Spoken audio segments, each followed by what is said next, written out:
네, 한때 무노조 경영의 상징처럼 여겨졌던 삼성전자, 반도체 슈퍼사이클과 주가 30만 가능성이 거론되는 시점에 대규모 파업 리스크가 불거졌습니다.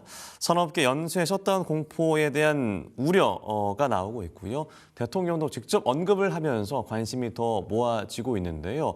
파업의 흐름, 쟁점, 그리고 시사점은 무엇인지 이분과 알아보도록 하겠습니다.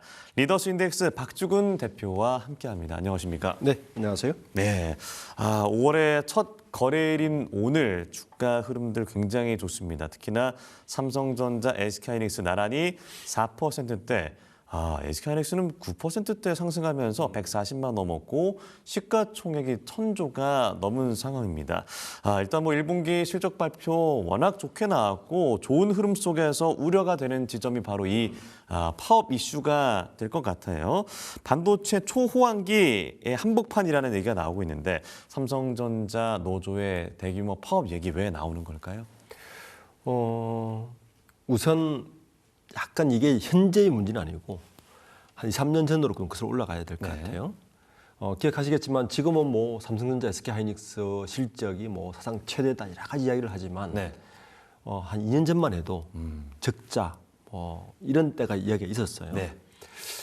기억해 보시면 그때 적자가 났을 때 SK하이닉스는 일부 성과급을 지급을 했고 삼성전자는 지급을 하지 않았고 그 다음에 흑자가 났을 때는 SK하이닉스는 올해 초에 10% 영업이익의 10%를 인센티브로 제공을 했고 삼성전자는 그렇게 하지 않았고 사실 그 2년 사이에 어떤 일이 벌어졌냐면은 삼성전자의 수많은 인재들이 SK하이닉스로 사실 이직을 했고 이런 일들이 사실은 많이 벌어졌습니다. 이번 삼성전자의 파업은 단순히 이제 삼성전자 한 기업의 사측과 노조의 문제로 이게 국한되는 문제는 아닌 것 같아요.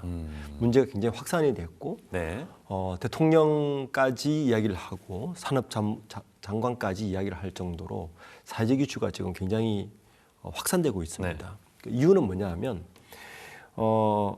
한 세 가지 입장을 좀 봐야 될 것 같아요. 우선 삼성전자 노조의 입장이 있을 것이고요. 그리고 또 주주가 있습니다. 아시겠지만 삼성전자는 420만 주주가 있습니다. 그 주주의 입장이 또 하나가 있고요. 또 하나 입장이 이제 여러 정치인들이 이야기하는 이해관계자, 즉 국가와 국민과 이런 관계들이 또 이해관계자 입장이 있어요. 이 세 가지가 지금 막 뒤섞이면서 문제가 이제 확산되고 있는 입장인데 먼저 노조의 입장을 보면 이런 거죠. 삼성전자가 지금 몇 가지 게시판 이야기를 들어보면 이 사람들의 좀 입장을 이해할 텐데 삼성전자가 내년에 세계 1위가 될 건 확실한데 지금 보상이 1등이 아니라면 누가 회사에 남아있겠느냐. 이게 저는 가장 지금 노조 입장을 대변하는 말 같아요. 예전에 사실은 삼성전자의 반도체 신화를 일으켰던 앞 세대 분들은 월화수목 금금을 일하면서 사실은 지금의 신화를 만들었는데 현재 MZ 세대들에게도 똑같은 걸 요구하면서 인센티브를 최고로 주지 않는다면 과연 누가 남겠느냐 이 이야기입니다. 그러니까 합당한 대우를 해달라. 최소한 경쟁사인 SK하이닉스만큼은 대우해 줘야 되는 거 아니냐는 게 사실은 문제의 핵심이죠. 이게 이제 노조의 입장인 거고.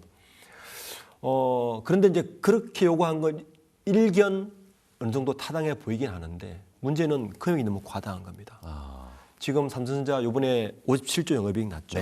그런데 반도체 쪽에만 53조가 영업이익이 났어요. 이렇게 따져보면 아주 보수적으로 봤을 때 50조씩 영업이익이 나면 200조고 그죠. 그런데 이제 2분기, 3분기 되면 이게 아마 60조, 70조 늘어날 겁니다. 영업이익이. 그러면 보수적으로 보는 전문가들도 300조 영업이익은 나지 않겠냐는 겁니다. 최소한. 그러면 지금 노조에서 요구하는 게 15%의 인센티브면 45조예요. 서울시의 1년 예산이 51조입니다. 서울시에. 그러니까 이 45조라는 게 서울시 인구 800, 900만 명이 1년 동안 쓴 예산이 51조인데 약 3만에서 7만 명 되는 그 직원이 45조를 가져간다. 한 1인당 한 6억 원 정도 얘기 나오더라고요. 그렇죠. 그러니까 이 부분에 있어서 이제 앞에 부분은 일견 타당해 보이는데 금액이 너무 커지다 보니까 이제 이 이야기가 달라진 거예요. 그러니까 누가 끼어드냐? 주주가 끼어듭니다. 삼성전자가 지난해 배당금을 11조를 했어요. 네. 그러니까 배당금의 4배가 넘는 거를 과연 직원들 인센티브로 하는 게 맞느냐. 두 번째는 삼성전자가 지난해의 R&D 투자 금액이 36조 5천억 정도 됩니다. 그러니까 아시겠지만 반도체는 자전거 경제라고 하죠. 페달을 돌리지 않으면 무너지는 경제이기 때문에 하는데 그 자전거 경제의 핵심은 R&D입니다. 일본이 한때 반도체를 전 세계를 쥐락펴락할 때 우리에게 기회가 왔던 이유는 네. 중간 R&D를 멈췄습니다. 네. 그래서 R&D 자금보다 더 많은 금액을 가져가는 게 맞아? 그러면 삼성전자의 미래 가치가 떨어지는 거 아니냐? 아니야. 그리고 우리가 가져가는 배당금의 4배를 가져가. 이게 주주의 입장입니다. 두 가지죠. 배당보다 많다는 게 하나가 있고 삼성전자가 현재 22만에서 30만, 40만 가려면 미래 가치를 투자를 해야 되는데 그 투자 금액을 거의의 배를 갈라서 R을 먼저 가져가는 꼴이 아닌가라는 게 이제 주주들의 우려가 하나가 있고요. 세 번째 입장이 이제 이해관계자 입장입니다. 이게 이제 김정관 산업자문부 장관이 한 얘기고 그리고 이재명 대통령은 이야기한 것은 같은 노동자라도 그렇게 많이 가져가는 건 상대적 발탁감이 들지 않아요? 라고 말한 것이 이재명 대통령의 이야기고 네. 산업자원부 김정관 장관의 이야기는 뭐냐면 아니, 지금의 삼성전자가 과연 물론 여러분들이 수고했지만 오롯이 여러분들의 수고로만 큰 겁니까? 라는 질문을 던진 거예요. 그러니까 협력기업도 있고요. 그리고 R&D 보조로 국가에서 세금도 투하했고 그리고 400만 명에 달하는 소액 주주도 있고 가장 큰 대주주가 국민연금인데 국민연금도 있는데 이 많은 금액을 그렇게만 가져가면 나머지 어떻게 됩니까? 라는 게 이제 질문입니다. 그래서 이 세 가지 입장이 지금 아주 뒤섞여서 이 단순하게 사측과 노조와의 어떤 갈등으로만 보기에는 문제가 굉장히 좀 광범위하게 퍼진 상태입니다. 네. 네. 일단 뭐 쟁점은 합당하게 대우를 해줘라. 그만큼 우리 기업이 돈을 많이 벌었으니 그에 대한 대우를 해줬으면 좋겠다라는 요구 조건이네. 결국에는 이제 성과급 체계에 대한 얘기가 나오고 있죠. 앞서 말씀하신 영업이익의 15% 그리고 이 상한을 폐지해달라라는 얘기입니다. 그러면은 이제 뭐 사업부별로도 차등 보상이 달라질 수도 있고요. 이번 갈등의 핵심은 어떻게 보십니까?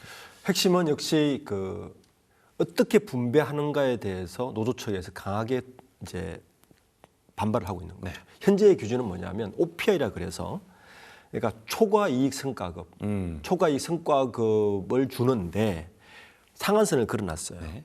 당신 연봉에 이게 아무리 나도 초과 OPI를 계산했을 때 당신 연봉의 50%까지를 밖에 못 가져간다. 연봉이 1억이면 5천만 원. 네. 지난해 삼성전자 직원 평균 연봉이 1억 한 2천 되니까 6천만 원까지만 가져갈 수 있는 이야기죠. 네. 아시겠지만 SK하이닉스가 원래 인당 약 3억 가까이 가져갔으니 1억 3억 가져갔으니 말도 안 되는 보는 거죠. 그래서 일단 사측에서도 이 부분만큼은 풀어준 것 같아요. 요새는 네. 50%까지는 풀어주겠다가 이야기를 한 것 같은데 또 두 번째 문제가 뭐냐면 이 OPI를 산정하는 기준입니다. 이거를 이제 삼성전자는 SK하이닉스는 심플하잖아요. 영업이익의 10%. 심플하죠. 근데 상관없이. 예, 삼성전자는 경제적 부가가치란 말을 씁니다. 네. EVA라 그러는데 경제적 부가가치 기준으로 이 OPI를 산정하는 거예요. 그런데 이 부분을 모른다는 겁니다. 그러니까 깜깜이 성과급을 주는 거죠. 그러니까 이 두 가지 이번에 쟁점 핵심은 일단 불투명한 성과급 지급 측정 방식을 투명하게 해달라. 두 번째는 이 유리글라스를 제거해달라. 50% 상한선을 제거해주고 영업이익의 몇 프로를 SK하이닉스처럼 해달라. 이 두 가지가 핵심인데 네. 이렇게 되면 지금 사측에서는 아마 이 다를 못한 것 같고 노조 측에서는 이 두 가지를 제거하면서 인센티브를 15%까지 달라는 게 핵심인데 네. 문제는 삼성전자가 SK하이닉스처럼 사업 구조가 심플하지가 않는 게 문제입니다. 그러니까 삼성전자는 기본적으로 크게는 두 개의 사업 부분이 있어요. 네. 그러니까 DS라 그래서 디바이스 솔루션 여기가 이제 반도체 쪽이고요. DX라 그래서 세트 사업부 여기가 디지털 익스페리언 그러니까 익스페리언스 그래서 스마트폰과 가전 사업부 여기 네. 모여 있고 DS도 사실은 반도체 모여 있는 게 아닙니다. 아시겠지만 메모리는 흑자가 굉장히 나는데 파운드리하고 시스템 LSI는 아직까지 파운드리는 적자고요. 시스템 LSI는 아직 뭐 똔똔 정도 네. 나는 구조거든요. 거기다가 이제 또 디스플레이가 있고 그다음에 하만이 따로 있습니다. 이렇게 총 따지고 보면 크게는 4개 사업 부분이고 잘게 쪼개면 한 6, 7개 사업 부분이 있는데 지금 아시듯이 이익 나는 곳은 메모리밖에 없습니다. 그럼 다른 곳은 어떻게 할 것이냐? 다른 곳을 이렇게 따지면 삼성전자 조직 내에서도 굉장히 갈등이 심화되는 게 있어서 사실 사측에서는 이거를 그냥 간과하고 있을 수는 없는 거 아닙니까? 이런 부분들이 좀 뒤섞여 있어서 문제의 핵심의 본질은 상한제를 폐지하고 성과급을 투명하게 만들고 인센티브를 15%로 해달라는 건데 속내를 들여다보면 사실은 훨씬 더 복잡한 구조가 있습니다. 알겠습니다.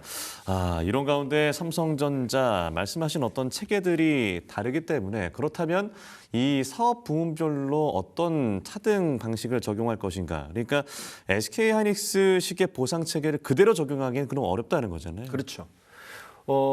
이게 예를 들어서 이제 지금 그 현재 삼성전자의 노조 네. 가장 많이 가입하고 있는 전체 인원의 한 70% 정도 가입하고 있는 초기업 삼성전자 노조가 있는데 여기에도 보면 이 노조에 가입한 구성원을 보면 이런 차별을 좀 느낄 수가 있어요. 이 노조 현재 투쟁하고 있는 노조의 구성원의 한 80%가 반도체 사업본부 사람들이에요. 네. 그만큼 불만이 많이 쌓였다는 거죠. 한 20%는 DX 사업본부 사람들이냐 이야기입니다. 근데 지금 이 보상 체계를 그대로 이제 인용을 할 경우에는 반도체 쪽에만 이익이 몰릴 수가 있어요. 근데 따지고 보면 2013년도에 무슨 일이 있었냐면요. 당시에 휴대폰 사업본부가 IM 사업본부라 그랬거든요. 네. 이때 24조 원의 그 영업이익이 났어요. IM 사업본부에서. 그때는 반도체는 좀 적자였거든요. 이 영업이익의 60% 이상을 번 돈을 반도체 공정전환에 투자를 했습니다. 자, 이런 역사가 있으니 자 그러면 그때는 부족할 때는 우리 사업부에서 가져간 돈을 가지고 투자를 해놓고는 이렇게 반도체에서 영업이익이 많이 났을 때는 반도체만 가져가 이건 거거든요. 네. 네. 그리고 특히 이제 이 노조 파업 전에 지난주에 오히려 가전사업본부는 지금 구조조정을 하고 있습니다. 네. 그러니까 일부 가전에 그 이익이 나지 않는 가전들은 생산하지 않고 외주를 돌려서 구조조정을 하고 있습니다. 그쪽 구조조정을 할 수밖에 없는 상황인데 같은 삼성전자 이 명함을 가지고 있어도 사실 너무 차이가 나는 거죠. 이렇다 보니까 하이닉스와 동일한 보상 체계를 구성하기에는 굉장히 복잡할 것이다. 저는 그렇게 보고 있습니다. 알겠습니다. 그리고 앞서도 언급하셨지만 이번 사태에 가장 눈에 띄는 점은 이재명 대통령이 직접 이 사안에 대해서 언급을 했다는 점, 그리고 김정관 산업부 장관의 언급이 주목이 되고 있습니다. 결국에는 민간 기업의 이 노사 갈등에 이 정도로 메시지가 나온 배경은 좀 어떻게 해석을 해봐야 될까요? 우선 굉장히 저는 이례적으로 보입니다. 네. 그러니까 지금 이재명 정부가 그래도 진보 정권이라고 그렇죠. 이야기하는데 최근에 나온 메시지를 보면 보수 정권에서도 이 정도 메시지 나오기 어려운데 왜냐하면 특정 기업의 노사 갈등 문제를 산업자원부 장관이 직접 거론을 했다는 것이고요. 예.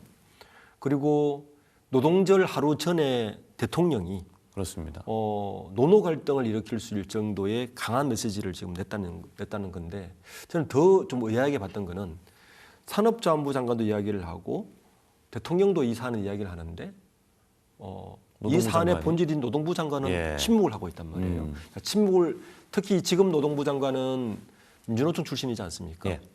그러니까 침묵을 한다는 거는 대통령의 말과 산업부 장관만의 암묵적 동의를 하고 있다는 이야기거든요.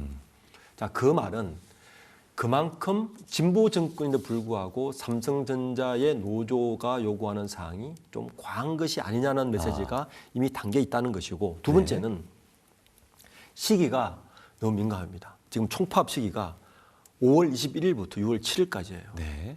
지방선거가 6월 3일이죠. 3일입니다. 예. 그러니까 선거 기간입니다.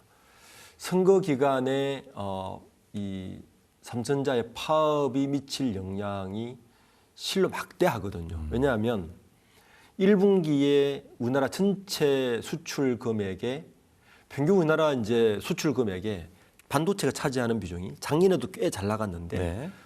작년 1분기 기준으로 한 20% 정도 돼요. 예. 근데 평균 한 20에서 25% 정도가 이 우리나라 전체 수출 금액에서 반도체가 차지하는 비중인데 1분기에 이례적으로 폭등을 하면서 35%를 차지했습니다.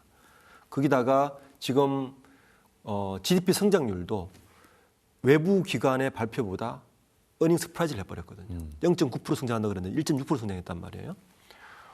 만약에 이제 이 파업이 장기화되면 여기에 찬물을 끼얹는 생기니까 정부 입장에서도 이례적으로 말을 안 할 수가 없는 상황이고 네. 특히 이제 이재명 대통령의 발언이 좀 굉장히 의미 있게 본 게 노노 갈등을 일으킬 수 있는 사안이라고 본 것 같습니다. 네. 우리 제가 앞서도 얘기했지만 이 정도의 인센티브를 만약에 인용을 해버렸다. 저는 삼성전자와 다른 기업과의 뭐 갈등은 제쳐놓고라도 네. 삼성전자 내부에서의 갈등도 저는 굉장히 수습하기 어려울 정도일 겁니다. 예. 왜냐하면 가전사업부나 MX 사업본부에서는 그 돈 못 가져가거든요. 막 노조에서 탈퇴한다 이런 얘기도 그렇죠. 나오고 있더라고요. 그러니까 이 부분을 단순하게 넘기기보다는 저는 좀 지혜로운 접근이 필요하지 않나 생각입니다. 근데 이제 삼성전자는 우리나라에서 가장 큰 기업이고 또 민간 기업이어서 정부가 적극적으로 문제를 관리하고 개입할 수가 없잖아요. 그러니까 네, 그렇죠. 현실적으로 정부가 대응할 수 있는 선은 어느 정도라고 보면 되는 거예요? 사실은 없죠. 정확히 말하면. 그 기업의 노사 문제는 사측과 노조와의 문제이기 네. 때문에 정부에서 일방적으로 개입은 사실은 굉장히 어렵습니다. 네.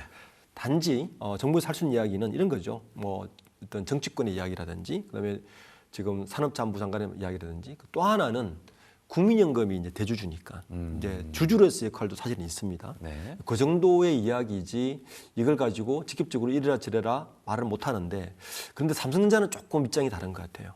그러니까 삼성전자는 네. 단순히 한 기업으로 보기에는 SK 하이닉스와 삼성전자는 너무 국가 차지하는 비중이 너무나 큽니다.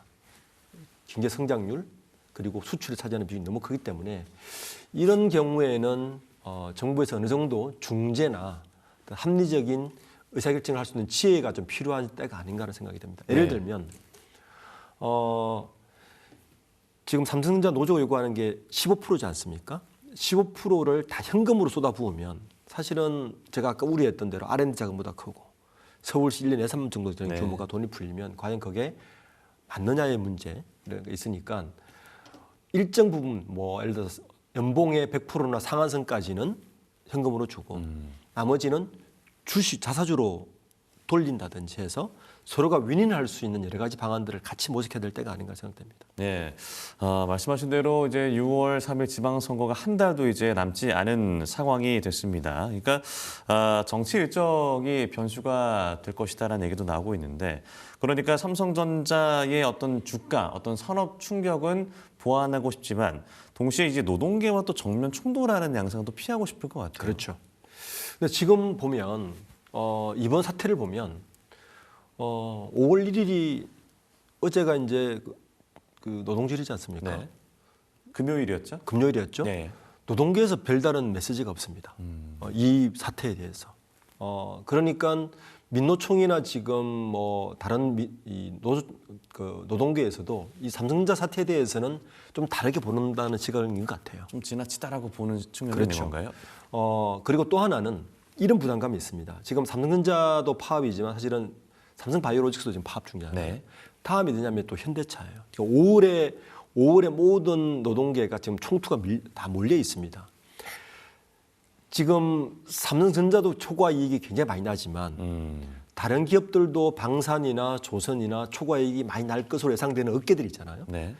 만약에 여기에서 노조 측의 모든 걸 받아들이면 다른 불을 업종이 지피면. 다 불을 지핀다라고 보고 있는 것 같아요. 자, 그렇게 되면 지금 정부 입장이나 여당 입장에서 이런 게 있는 것 같습니다. 지금 코스피가 오늘도 좀 막 오르고 있기 때문에 지금 7,000선을 터치를 할까 말까. 예. 제가 볼 때는 이번 주, 다음 주면 7,000선 터치를 할 수 있을 것 같은데. 충분히요. 자, 7,000선 터치하고 나서 갑자기 이런 문제 때문에 주가가 떨어지면 정부나 여당 입장에서는 굉장히 곤혹스럽죠. 이런 부분들도 굉장히 좀 섞여 있어서 이번 사태를 바라보는 몇 가지 시선. 네. 가장 이례적인 것은 분명한 것은 진보 정권과 노동계에서 이 사태에 대해서 그렇게 비판적인 목소리를 그러니까 노조 측에서 입장에서 비판적인 목소리를 내지 않는 것은 굉장히 이례적인 건 분명한 것 같습니다. 그러니까 이번 파업이 조금 더 무겁게 받아들여지는 것이 이 반도체 공정의 특수성 때문이라는 얘기가 나오고 있습니다. 그러니까 일반적으로 공장이 잠시 멈추면 파업이 끝나서 다시 공장 가동하면 되는 거 아니야라고 쉽게 이해할 수 있을 것 같은데 이제 그런 상황이 아니라고요. 그렇죠. 이게 일단 참여하는 인원이 좀 많이 다릅니다. 네. 삼성전자가 이전에 파업할 때 언제냐면은 2024년 7월 달이에요. 이때 파업할 때 전체 노조원의 15%가 참여를 했거든요. 뭐 그때는 15% 정도니까 대체 근무 활용하고 그리고 뭐 이러다 보니까 충격이 되게 제한적이었겠죠. 그런데 이번에 파업이 현실화되면 네. 일단 참여 예상 인원이 한 4만 명 정도 됩니다. 백스. 그리고 전체 노조원의 30% 참여하면 네. 이제 이 정도 되면 생산 차질이 불가피하죠. 아. 만약에 이게 18일간 예정대로 지속이 됐을 경우는 자동화 라인이 재가동되는 다 자동화 라인이니까 네. 멈췄다가 재가동을 하려면 18일 플러스 2, 3주를 더 해야 돼요. 그럼 한 달입니다. 그럼 1분기 중에 3분의 1이 날아가요. 어마어마하죠. 이렇게 되면 굉장히 이제 타격이 심하죠. 네. 실제 이제 결의대 당시를 보면 일부 라인에서 웨이퍼 이송량 감소와 함께 파운드리 생산이 58% 이상 감소했거든요. 예. 이번에 잠깐 결의대 할 때만 해도 이렇게 되면 삼성전자가 단순하게 생산 차질을 넘어서 어디까지 가냐면은 고객사와의 신뢰관계가 있습니다. 지금 그렇지 않아도 메모리 반도체가 없어서 쇼티지가 나가지고 고객사들이 좀 난리잖아요. 가격을 몇십 프로를 더 주고 사가는 입장에서 이 생산 차질이 한 달 정도 지연되면 고객사의 신뢰관계가 굉장히 무너질 수 있어서 저는 이 부분도 굉장히 우려되는 상황인 것 같습니다. 아, 말씀하신 대로 메모리 쇼티지의 국면이라는 얘기가 나오고 있고 또 공급이 수요에 크게 못 미치는 상황이 됐을 때 그렇다면 이제 글로벌 메모리 공급망 전체에 미치는 영향은 어떻게 될까요? 이걸 이제 계산을 좀 해봤죠. 계산을 해보면 일단 삼성전자가 D램에서 차지하는 시장 점유율이 지금 36%입니다. 네. 작년 기준으로 36%고 낸드 쪽의 시장 점유율이 32%예요. 자, 이렇게 감안을 했을 때 만약에 한 달 정도 파업이 됐으면 몇 프로 정도 차질 규모 생기느냐. D램은 한 3에서 4%. 네. 낸드 플래시도 2에서 3% 수준으로 타격을 받을 수 있다라고 지금 계산이 됩니다. 이렇게 되면 그렇지 않아도 공급 차질인데 글로벌로 보면 메모리 가격이 더 뛰죠. 네. 지금도 메모리 가격이 한 13불 정도 되는데 더 오를 수 있어서 이제 오히려 실제 파업이 현실화돼 버리면 저는 반대급부로 SK 하이닉스나 다른 쪽으로 가격이 더 뛸 가능성도 있습니다. 예, 메모리 가격이. 그래서 그렇지만 고객사들 입장에서는 굉장히 우려를 하겠죠. 예. 이 정도 되면 실제 삼성전자 주가에 좀 타격을 받을 수가 있을 것 같습니다. 말씀하신 대로라면 진짜 어떤 공급 신뢰의 문제가 심각하게 좀 받아들여질 수밖에 없지 않을까 싶은데요. 그렇죠. 지금도 대기하고 있는 고객들, 네. 우리 줄을 서 있는데 한 달 정도 멈추고 메모리를 대기를 못한다. 그러면 저가형 메모리는 중국이나 다른 쪽 갈 가능성이 굉장히 높죠. 네. 이제 단순한 한 달짜리 파업 문제가 아니라 삼성전자의 고객 신뢰도에도 굉장히 타격을 줄 수 있다. 볼 수 있습니다. 그렇다면 뭐 단기적으로 메모리 가격 상승 압력을 줄 수도 있지 않을까. 그러니까 이게 역설적인 효과가 될 수 있지 않을까라는 얘기도 나오고 있는데 결국에는 이 파업 리스크가 가격 그리고 신뢰 훼손 어디에 더 충격을 좀 더 줄 수 있다라고 보세요?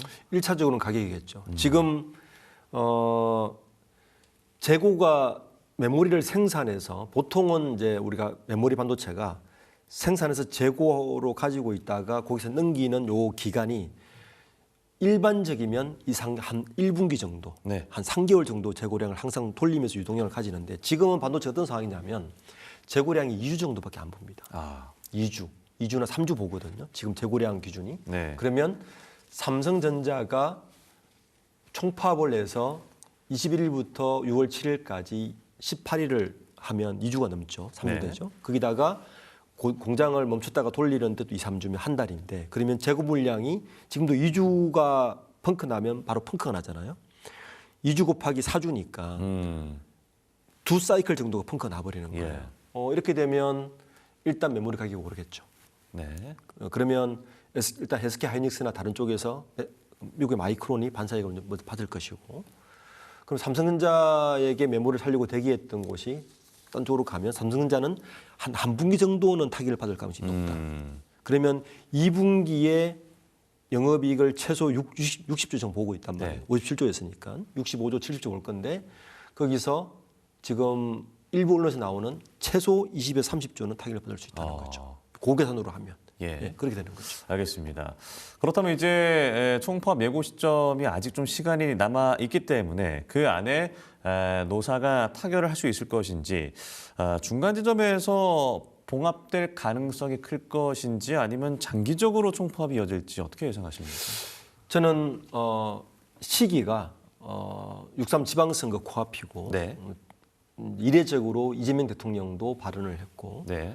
그러니까 정부 산업자원부 장관도 발언을 한 걸로 봐서는 장기적으로 가기에는 노조 쪽에서도 굉장히 부담스러울 부담이 있다. 것이다. 특히 이제 지난주부터 DX 사업본부의 노조의 이탈이 조금 1, 2층씩 나오고 있는 게 더 부담스러울 것이다. 네. 그러니까 SK 하이닉스처럼 반도체만 만드는 심플한 구조였으면 오래 갈 수도 있지만, 다른 사업부가 섞여 있고 노노 갈등도 좀 숨어 있고 삼성전자 내부의 갈등도 좀 숨어 있는 상황에서 노조가 강경 노선으로 일관하기는 굉장히 부담스러울 것이다. 그래서 어느 정도 선에서 좀 타협점을 찾지 않을까로 생각됩니다. 예. 그렇다면 마지막으로 이번 삼성전자의 파업을 기업의 관점에서 보면 기업은 누구의 것인가? 임원의 것인가? 직원의 것인가? 주주의 것인가? 말씀하신 국민연금과 소액주주를 포함한 이해관계자의 것인가에 대한 얘기도 화두로 이어질 것 같고, 결국엔 자본시장에서 이 기업 지배구조의 논의 정리해 볼 시점인 것 같은데요. 이번에 시사점 어떻게 정리를 하면 좋을까요? 1932년도에 미국에서 세면 논란이 있었어요. 32년도에 현대기업과 사유재산이라는 책을 쓴 아돌프 벌이라는 교수가 있었는데, 네. 이분이 그 하버드 비즈니스 스쿨에 있는 메릭 도드라는 사람하고 두 사람이 논쟁이 벌어졌는데, 논쟁이 요가 뭐냐면 기업은 누구의 것인가입니다. 기업의 목적은 누구의 것인가. 아놀드 벌이라는 분은 기업은 주주의 것이라고 주장했고요. 네. 그리고 메릭 도드러의 하버드 법대 교수는 기업은 주주의 것이기도 하지만 국가나 이해관계자의 것이라고 논쟁이 붙었는데, 당시 70년 이전까지는 미국이 이 후자 쪽에 무게가 실렸어요. 기업 이해관계자의 것이다. 사실은 그 영향이 유럽으로 갔고요. 네. 유럽은 기업은 이해관계자들 간의 사관계로 지배구조가 형성된 게 유럽 기업들입니다. 그런데 미국은 70년대 많이 들어봤겠지만 밀턴 프리드만이라는 교수가 나오면서 주주들이 기업을 소유하기 때문에 기업은 사직 책임보다는 주주들을 위해서 일을 해야 된다는 것 때문에 주주의 것으로 지금까지 와 있습니다. 그리고 기업은 주주를 대신해서 경영자들은 대리인과의 관계로 기업을 경영해 왔고, 그것이 지금 미국의 빅테크들 사실은 만들었습니다. 사실은 이 부분에서 답은 없지만 지금 탐적으로 보면 세계 시총 규모 10위 안에 미국 기업들만 있고 유럽 기업은 없습니다. 하나도 없습니다. 그러니까 이해관계자들과의 관계가 좋고 하면 좋지만 기업은 이해관계자의 것으로 하기에는 조금 주주 입장에서 보면 문제가 있기 때문에 우선 저는 이번 파업에도 좀 주주들과 장기적인 안목에서 이 파업을 좀 협상을 가져오는 게 맞지 않나 생각이 듭니다. 네, 알겠습니다. 삼성전자 노조의 파업이 우리 시장에 어떤 영향을 미치게 될지 전반적으로 다뤄봤습니다. 리더스 인덱스 박주근 대표와 함께했습니다. 고맙습니다. 네, 감사합니다. 지금 데사이트 경제TV 실시간 라이브가 진행 중입니다. 오른쪽 화면 클릭하시고 지금 바로 함께해 주세요.